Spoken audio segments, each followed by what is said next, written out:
protests in France, and it has to do with the French government wanting to reform the pension. So basically what they want to do is they want to increase the retirement age. So in order to get a full pension in France, you would need to be 67 years old rather than 65 years old. All right, so you'd have to work for another 2 years.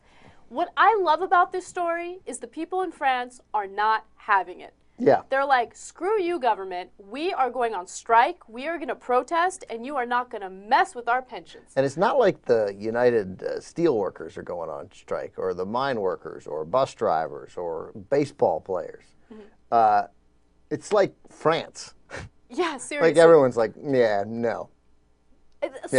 Students who aren't even working yet, yeah. They're joining the protest. This is what I'm talking about. We need this in the freaking United States of America. Why do we not have protests like this? I don't care if it's going to be brutal and violent or whatever. We need this because politicians in the U.S. are not getting it through their freaking heads. And we have Republicans right now in Senate and in the House that are saying, you know, let's do away with Social Security. They're not saying it explicitly, but that is what they want, and they're saying, yeah, why should we retire at 65? Let's make all these motherfucking Americans retire at 70. Fuck you. No, I'm sorry.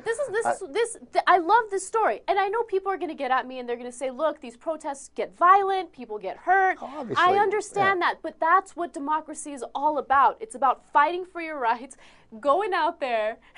No, I love it. I love it. I'm very proud of the French right now. Yeah, I mean, it cuts both ways, because the French are giant pains in the ass. No, they're not. I love the French. Oh, Go my get God, it. they're such huge pains Get in the ass. it. The flip side is, it is awesome. Yeah. Like, it's awesome. They're like, no, we're not going to do it.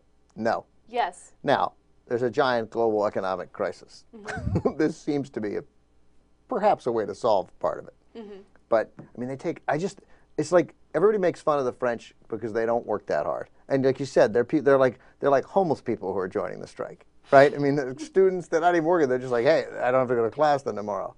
You know, c'est bon. I don't even know what that means. So everybody's joining it, but like, and then we make fun of the French because they don't work hard and they're always retreating. But No. We shouldn't make fun of the French. You know why? Because they enjoy their lives. They don't work 80 hours a week and then have Republicans telling them when they can retire. Okay? No. They are fighting for their rights. They're enjoying their lives before they die. Oh, my God, this is great. You're taking stuff like exactly, you're making this your own. It's fantastic. But also, like, for as much as we make fun of the French for their sort of, what you say, their love of life, and like, it's not like France doesn't work. They do work. I don't mean the employees in France. I said that poorly, constructed that poorly. I mean, it's not like the country of France isn't operating. Right. Like, they get stuff done enough for them to be France. Exactly. You know, so it's funny.